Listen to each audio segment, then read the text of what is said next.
Assalamualaikum warahmatullahi wabarakatuh. Kita berjumpa kembali di Math is Fun. Kali ini kita akan membahas mengenai soal-soal variatif mengenai permutasi. Di video sebelumnya, permutasi sudah kita bahas sedikit mengenai perbedaannya dengan kombinasi.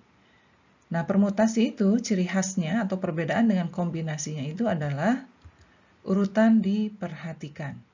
Jadi artinya AB itu tidak sama dengan BA. Artinya ini kejadian yang berbeda. Rumusnya seperti ini, ya. Kemudian di sini N artinya unsur yang tersedia dan R adalah unsur yang diambil, ya. Nah, kemudian apabila kita menemukan soal di mana N unsur yang tersedia, kemudian unsur yang diambilnya juga adalah N, maka rumus permutasinya adalah cukup dengan N faktorial, gitu ya. Atau istilahnya permutasi N unsur. Contohnya di sini, tentukan permutasi 3 unsur yang tersedia. Diambil 2 unsur. Berarti misalkan di sini unsurnya adalah A, B, dan C. Maka banyaknya permutasinya adalah seperti ini. Kalau dituliskan 1/1. Sebanyak 6. Kemudian kalau menggunakan rumus, berarti permutasi 3 diambil 2 unsur. Menghitungnya seperti ini, 3 faktorial dibagi 3 dikurangi 2 faktorial. N dikurangi R. Berarti hasilnya seperti ini. Hasilnya adalah 6, sama. Ya. Jadi untuk selanjutnya, soal permutasi tidak perlu dituliskan satu persatu seperti ini, jadi langsung gunakan rumus permutasi. Kita langsung masuk ke soal saja ya. Soal yang pertama, tentukan banyaknya bilangan ratusan yang terdiri dari angka 3, 4, 6, 7, 8, dan 9. Berarti di sini ada 6 angka ya. Dan syaratnya di sini tidak ada angka yang diulang. Kita buat di sini, karena bilangan ratusan terdiri dari 3 angka, contohnya berarti yang diharapkan itu adalah bilangan ratusan 346, 436, 643, dan selanjutnya. Ini kalau angka yang kita pakai itu adalah 3, 4, dan 6 saja. Sedangkan di sini tersedia bilangan atau angka yang lain ya. Nah, yang diharapkan bilangan ratusan seperti ini. Nah, cara mencarinya berarti di sini unsur yang tersedia ada 6 dan yang diambil hanya 3 angka karena bilangan ratusan. Berarti artinya permutasi 6 unsur diambil 3 unsur. Berarti rumusnya permutasi 6, N-nya, kemudian R-nya adalah 3. Nah, seperti ini. 6 faktorial dibagi 6 dikurangi 3 faktorial atau 6 faktorial per 3 faktorial, di mana hasilnya adalah seperti ini. Kemudian kita sederhanakan, hasilnya tinggal 4 kali 5 kali 6, di mana hasilnya adalah 120. Kemudian kalau kita hubungkan dengan konsep sebelumnya, di mana materi sebelumnya adalah kaidah atau aturan perkalian, bisa kita hubungkan. Ya, aturan perkalian penyelesaian soalnya seperti ini. Bilangan ratusan terdiri dari 3 angka. Berarti kita siapkan 3 tempat di sini. Di mana tempat yang pertama adalah ratusan, bilangan yang kedua adalah puluhan, bilangan yang ketiga adalah satuan. Bilangan ratusan boleh kita gunakan semua angka di sini, ya, ada 6. Berarti untuk bilangan puluhan, karena satu angka sudah dipakai di bilangan ratusan, karena syaratnya tidak boleh ada angka yang diulang, berarti di sini tinggal 5 angka. Dan di bilangan satuan tinggal 4 angka, karena sudah dipakai 2 angka di ratusan dan puluhan. Jadi hasilnya sama, 120.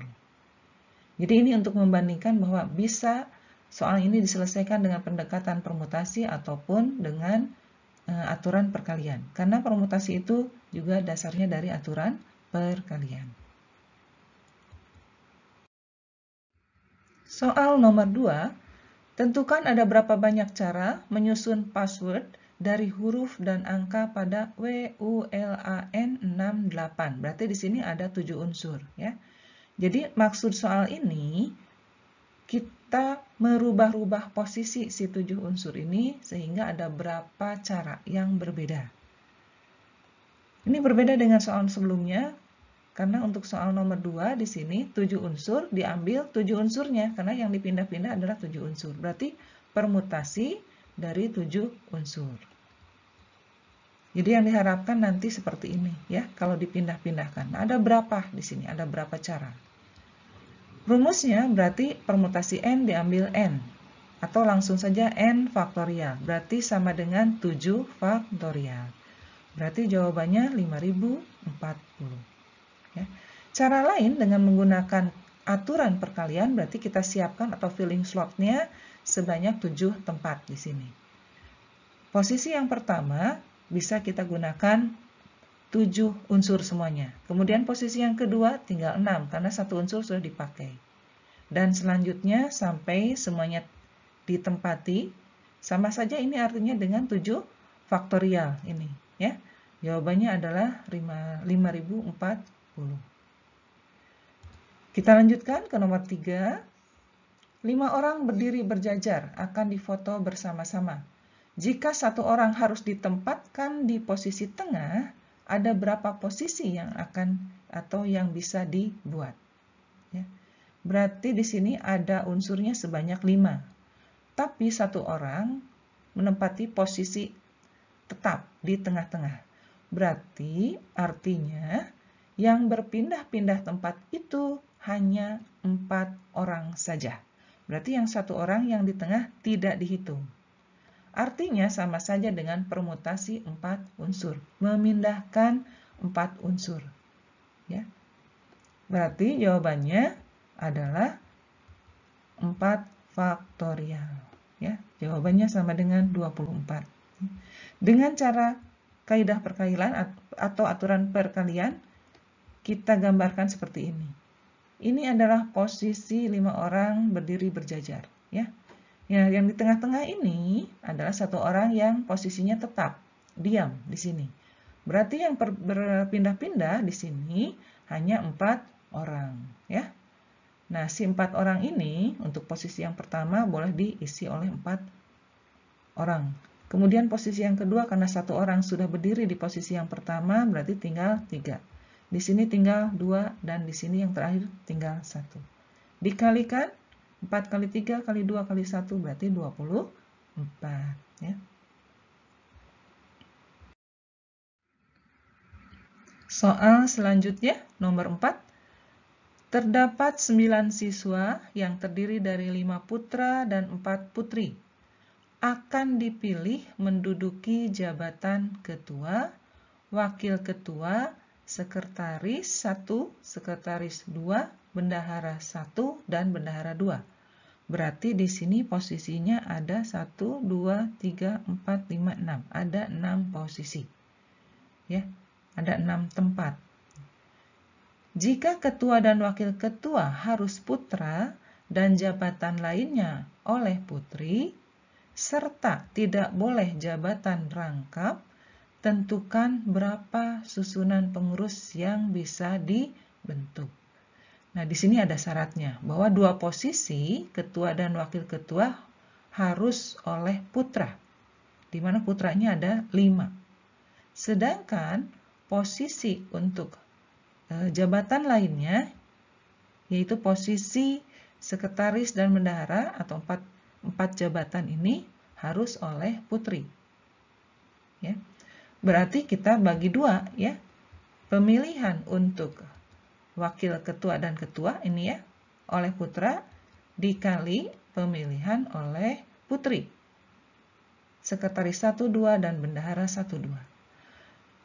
Pemilihan ketua dan wakil ketua adalah memilih 5 ya. Memilih dari 5 diambil 2. Berarti permutasi 5 diambil 2. Dikali permutasi memilih 4 jabatan oleh 4 putri. Berarti permutasi 4 diambil 4 ya. Nah, kita hitung satu persatu. Permutasi 5 diambil 2 berarti ini. Permutasi 4 diambil 4 berarti 4 faktorial ya. Kita hitung ini hasilnya adalah 4 kali 5. Yang ini berarti 1 sampai 4 dikalikan ya. Hasilnya sama dengan 480. Bagaimana kalau kita bandingkan penyelesaiannya dengan aturan perkalian? Jabatan yang diminta di sini ya, ada 6 jabatan. Berarti posisinya ada 6 filling slot di sini ya. Ada 6 tempat. Tempat yang 1 dan kedua itu untuk ketua dan wakil ketua. Harus oleh putra. Kemudian tempat ke-3 sampai ke-6 ini oleh putri ya. Nah, seperti ini. Berarti ini kita fokuskan oleh putra. Putra posisi ketua bisa oleh 5 orang. Ya. Kemudian posisi wakil ketuanya berarti tinggal 4 orang karena 1 orang sudah jadi ketua. Kemudian untuk putri, semuanya putri ada 4, berarti untuk sekretaris ada 4. Sekretaris 2-nya tinggal 3. Kemudian di sini tinggal 2 dan yang terakhir tinggal 1 orang. Nah, ini kemudian kita kalikan hasilnya sama 480. Nomor 5. Diketahui terdapat 2 buku ensiklopedia yang berbeda. Jadi beda bukunya ya. Kemudian 5 novel juga yang berbeda, 3 kamus yang berbeda. Berarti semuanya ada 10 buku ya. Akan disusun berjajar pada suatu rak. Tentukan banyaknya susunan buku tersebut. Jika, soal nomor A, syaratnya di sini posisi setiap buku boleh di mana saja, berarti bebas ya, tidak ada syaratnya. Berarti ini si 10 unsur boleh bebas atau 10 buku ini bebas posisinya ditempatkan di mana saja. Kemudian kalau yang nomor B, syaratnya di sini ya, buku yang sejenis harus berdekatan. Artinya harus sesuai dengan kelompoknya. Buku ensiklopedia disatukan, buku novel juga disatukan, jangan sampai terpisah. Juga buku kamus juga dikelompokkan atau disatukan, jangan sampai terpisah. Nah, itu ada beberapa cara ya. Kemudian nomor C, di sini buku kamus dan buku ensiklopedia boleh di mana saja, jadi bebas. Hanya di sini buku novel saja yang harus dikelompokkan atau posisinya berdekatan, jangan dipisah. Oke, kita bahas satu persatu ya. Untuk nomor yang A, posisi setiap buku boleh di mana saja, berarti bebas. Berarti di sini ada 10 unsur dipindah-pindahkan, berarti permutasi 10 unsur ya. Jawabannya 10 faktorial. Jadi jawabannya ini ya, 3.628.800. Kemudian bagaimana kalau untuk nomor B, bahwa buku sejenis harus berdekatan. Artinya di sini ada 3 kelompok buku. 3 kelompok buku ya. Dianggap ini setiap kelompoknya dianggap dulu nih, dianggap 1 unsur. Berarti artinya hanya ada 3 kelompok buku atau 3 unsur. Nah, 3 unsur ini dipindah-pindah berarti artinya permutasi 3 ambil 3 atau jawabannya 3 faktorial. Ini untuk perhitungan kelompok buku, ada 3 kelompok. Tapi setiap kelompok itu bisa dipindah-pindah. Misalkan 2 buku ensiklopedia ini bisa ditukarkan posisinya. Berarti sama saja dengan permutasi 2 unsur. Berarti ini harus dikali oleh 2 faktorial untuk buku ensiklopedia. Dengan cara yang sama, novel juga bisa dipindah-pindah. Ada 5 buku atau 5 unsur, berarti 5 faktorial. Ini untuk novel. Dan juga buku untuk kamus juga bisa dipindah-pindah. Jadi ada 3 buku kamus berarti dikali 3 faktorial. Ini semua dikalikan. Ini 3 faktorial untuk kelompok buku ensiklopedia, kelompok buku novel, kelompok buku kamus. Jadi dianggap satu kelompok ini 1 unsur. Ya. Ini 2 faktorial untuk buku ensiklopedia yang dipindah-pindah. Ini 5 faktorial untuk buku novel, 3 faktorial untuk kamus. Ini kalikan semuanya sehingga didapat 6 kali 2 kali 120 dikali 6. Jadi hasilnya adalah 8.640 susunan buku di rak yang bisa kita buat. Ini ya, untuk nomor B. Nah, untuk nomor C, ini kamus dan buku ensiklopedia boleh di mana saja. Tapi buku novel harus dikelompokkan atau jangan dipisah, harus berdekatan. Artinya, di sini ada berapa unsur? Kelompok buku novel kita anggap satu unsur, ya, dianggap satu unsur. Kemudian kamus dan ensiklopedia boleh dipisah, berarti dianggap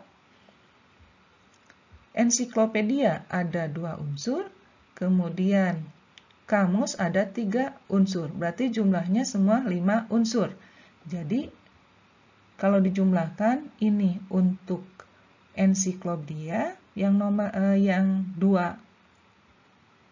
Kemudian yang 3 itu untuk kamus dan 1 ini untuk kelompok buku novel.